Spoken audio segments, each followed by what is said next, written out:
No meio da semana, passando pouca coisa das 3 da tarde de um dia comum, eu estava tentando trabalhar aqui em casa. Na frente do computador, num momento de lucidez, eu percebi que estava já há algum tempo apenas observando nada. A testa estava franzida e o pé balançava com movimentos repetitivos, que eu nem percebia que estava fazendo. Então percebi o motivo dos sinais de irritação. Ao fundo, mesmo com as janelas fechadas, ouvi umas batidas repetitivas tomarem o ambiente. E isso se mantinha por um bom tempo. Então eu me fiz, mais uma vez, o já conhecido questionamento. Por que algumas pessoas precisam que todo mundo ouça o que elas estão ouvindo? À primeira vista pode parecer uma implicância qualquer, um incômodo banal do cotidiano, mas eu acho que existe algo a mais aí.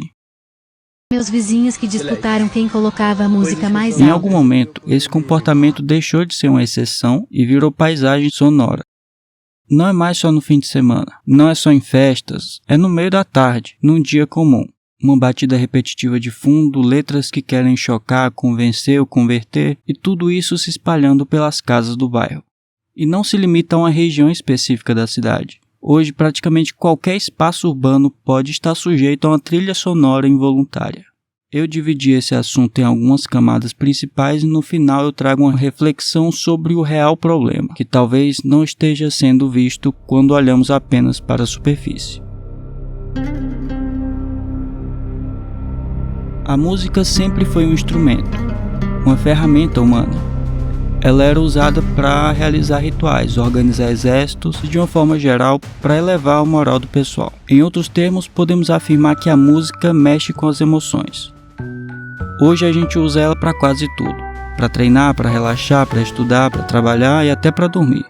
Parece que estamos sempre procurando uma trilha sonora para nossa própria vida. E o volume amplifica essa experiência. O som alto vibra no corpo. Ele acelera, diminui. Talvez em alguns casos, aumentar o volume seja uma forma de intensificar aquilo que se quer sentir.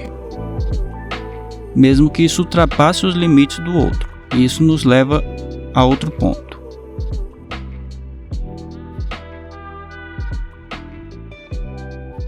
Uma vez, conversando com alguns amigos, um comentário se destacou. Era um colega que reclamava sobre as brigas do grupo do condomínio.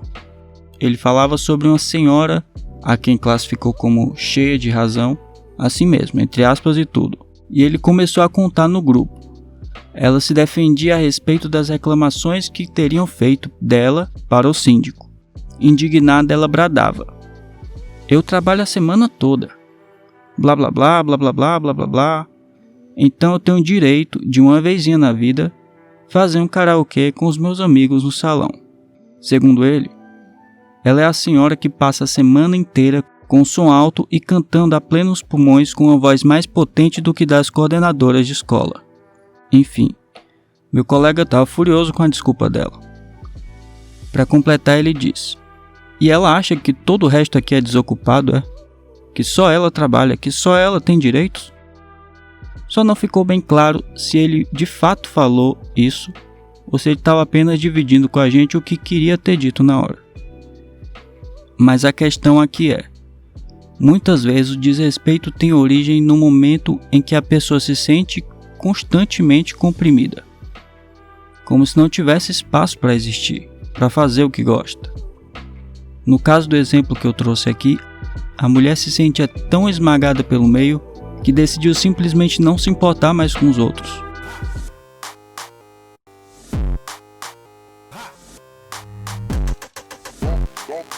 A construção da identidade é outro ponto a ser levantado. Normalmente, adolescentes gostam de usar o barulho para esse fim.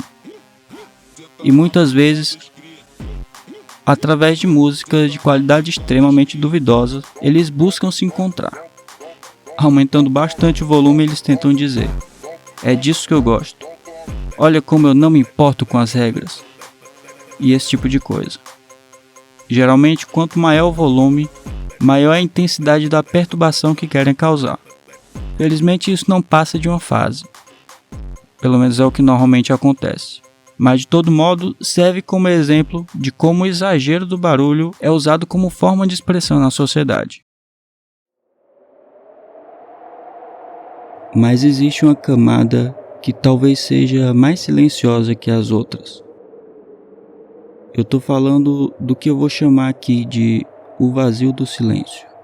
À medida em que a tecnologia avança, parece que ficamos cada vez mais necessitados de entretenimento. São streamings, redes sociais com telas infinitas e tudo que mantém a nossa mente ocupada o dia inteiro.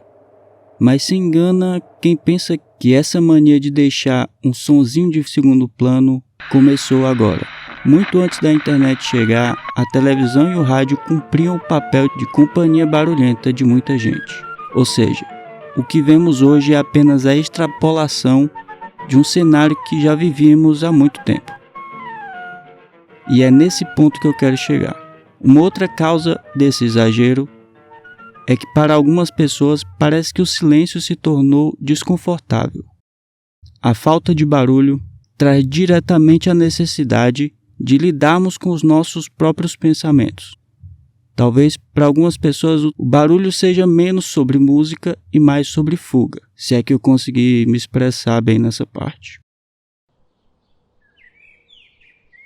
E é aqui que talvez esteja o verdadeiro problema dessa relação toda. A falta de espaço que temos para simplesmente existir.